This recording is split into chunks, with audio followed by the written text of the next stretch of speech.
tras este revés al no aprobar la reforma política del DF y tampoco la desindexación de los salarios mínimos? Bueno, decirles primero que la reforma política de la ciudad no está muerta, vamos a seguir insistiendo a partir del mes de enero y para que en el periodo ordinario de febrero pues se siga impulsando el tema de la reforma hasta que salga. Va a tener la ciudad su reforma política, yo estoy convencido de ello. Estoy convencido porque no hay en la mesa un solo tema que divida, un solo tema que ponga en riesgo la importancia de la reforma política. No hay redacciones encontradas, no hay visiones distintas de ciudad, de a dónde queremos ir, qué tipo de ciudad queremos. No hay ninguna disputa, no hay ningún debate. Entonces, al no existir en la mesa ningún tema, pues es cuestión nada más de que cambie la voluntad política que vimos anoche de manera muy desafortunada por parte del PRI y del PAN, para que por fin la ciudad tenga esta reforma. Yo quiero insistir que no es la reforma de un partido, no es la reforma que está encaminada a beneficiar a una fuerza política en la ciudad, es una reforma que beneficia principalmente a los ciudadanos, haciendo una revisión a profundidad, a detalle, vemos que es una muy buena reforma. Incluso a mí me han comentado algunos compañeros de partido que me dicen, oiga, ¿cómo es posible que dentro de esta reforma las delegaciones que se conviertan en alcaldías ahora va a tener concejales? Es decir, que se va a compartir el poder que actualmente no se hace. Bueno, sí, eso estamos impulsando porque es una reforma democrática y porque queremos que haya contrapesos en las alcaldías donde los representantes de otros partidos estén en la mesa de la toma de decisiones, tal como ocurre en los cabildos, y que de esta forma colegiada de cogobernar y de tomar algunas decisiones haya gobiernos más cercanos a la gente y más eficaces. Entonces, insistir, no es la reforma de un partido, incluso el proyecto de dictamen incorpora iniciativas de otros partidos, han abonado en este dictamen distintos senadores y senadoras, y pues quitémosle el mote que es de un partido esta reforma, es de los ciudadanos, y estamos seguros que a partir de febrero pues va nuevamente a plantearse la reforma y lo tenemos que lograr. ¿Por qué, si no hay contradicciones en cuanto al contenido, por qué entonces el PAN y el PRI no salieron a la sesión? Lo que pasó ayer fue una decisión política. Como se los dijimos anoche, no hay ningún tema que se haya dicho, bueno, en esto no nos pusimos de acuerdo. Prácticamente hay un consenso en todo, y en todo caso, como ocurre con todas las reformas, en aquellos puntos donde pues no hay consenso, se vuelven irreductibles, pues se encorchetan, se pasan al pleno y se arma una discusión y se somete a votación. Pero de verdad no hay, ojalá ustedes tengan la oportunidad de preguntarle tanto al PRI como al PAN, bueno, ¿cuál es el tema que divide? ¿Cuál es el tema donde no hay consenso? Y verán ustedes que no hay ninguna respuesta. El tema de las dos asambleas fue el tema siempre más polémico, más difícil de consensar, de las dos asambleas, Moreno. El tema de las dos asambleas fue siempre el más difícil de consensar. Había quienes decían que la Asamblea Legislativa del 2015 se le tendrían que dar facultades extraordinarias para que se convirtiera en un constituyente, y había quienes decíamos que necesitábamos una asamblea especialmente electa para tal fin, que tuviera como propósito único elaborar la Constitución. Finalmente, incluso por una cuestión de tiempos, se llegó al consenso de que sí es necesario una asamblea constituyente distinta de la asamblea ordinaria. Entonces, pues ya con ese punto en consenso, pues no había nada que desatorar. Por ahí había un tema de que se quería definir desde la Constitución las atribuciones que van a tener las alcaldías. Esto, digamos, resulta contradictorio en una reforma donde lo que se trata es darle autonomía a la Ciudad de México para que decida su organización administrativa, para que decida todo lo concerniente a su gobierno interior. No nos supusimos tampoco a que dentro de esta reforma, en algún transitorio, se pudieran definir algunas atribuciones que van a tener las alcaldías como un piso mínimo y que en la Constitución de la Ciudad de México pues ya se termine de detallar cuáles van a ser las responsabilidades del gobierno central y cuáles serán las responsabilidades de las alcaldías. ¿La capital del país es rehén del PAN, senador?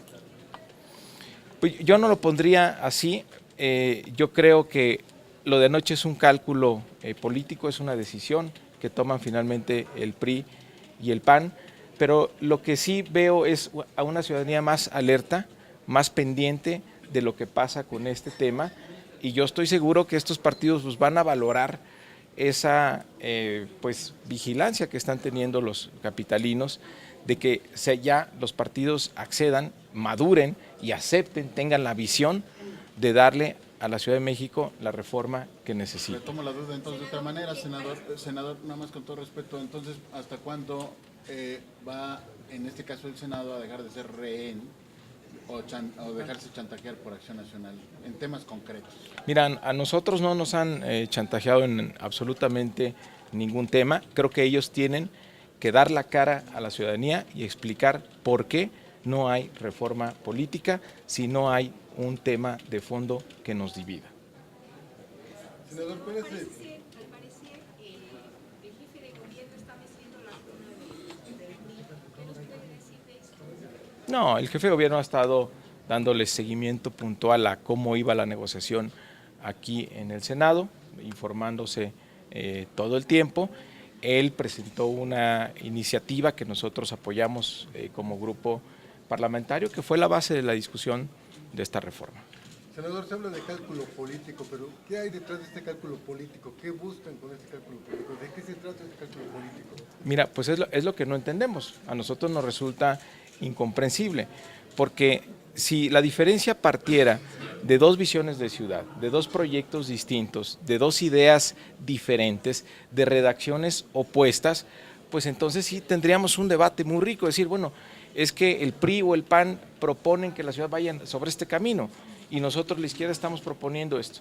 Cuando no hay diferencias, entonces la única razón que queda para que esto no camine es política, y esa la explicación la tienen que dar estos partidos de cara a la ciudadanía, porque muchas veces han salido a prometer, a decir, a tomarse fotos diciendo que va a haber reforma política, y a la hora de la hora no sucede. Es la segunda vez que lo hacen, el año pasado ocurrió exactamente igual y ahora lo vuelven a hacer. Entonces, pues es tiempo de que den la cara, de que le expliquen a los habitantes de la Ciudad de México de manera franca, honesta, por qué no han dado luz verde a que esta reforma salga adelante. ¿O qué piensan que se van a ganar, en este caso el PRI? No, pues es que si tú lo ves, ganan. Por ejemplo, hay tanto el PAN como el PRI en estos momentos tienen una presencia política pues muy simbólica en la Ciudad de México. Es decir, el PRI tiene una delegación, el PAN tiene otra delegación. Con esta reforma van a tener la oportunidad de tener presencia inmediatamente en todas, a través de la figura de los concejales. Es decir, se vuelve una ciudad más democrática, más plural, y eso lo queremos nosotros. ¿Por qué? Porque los concejales van a ser un contrapeso a los alcaldes. Ya no va a haber gobiernos unipersonales, va a haber un contrapeso que va a autorizar el presupuesto. Sentimos que con esto van a estar mejor representadas las demandas de los barrios y de las colonias, y va a ser también un órgano de estrecha vigilancia sobre la actuación del alcalde. Entonces esto incluso les beneficia a todas las fuerzas políticas de la ciudad. Había también redacciones que permitía que la Asamblea, el Congreso que va a ser de la Ciudad de México, su presidencia fuera rotativa entre las principales fuerzas políticas, una demanda muy añeja de distintos partidos, también de que tuvieran acceso a los fondos, las alcaldías, tal como lo establece la ley de coordinación fiscal para los municipios del país. Entonces, creo que por eso insisto que no tiene ningún sesgo para ningún lado, no es una reforma cargada para algún lado, es una reforma para la ciudadanía que le sirve mucho a nuestra capital. ¿Y el PAN se ha convertido en un obstáculo sistemático en la reforma, en la aprobación de la reforma o en el avance?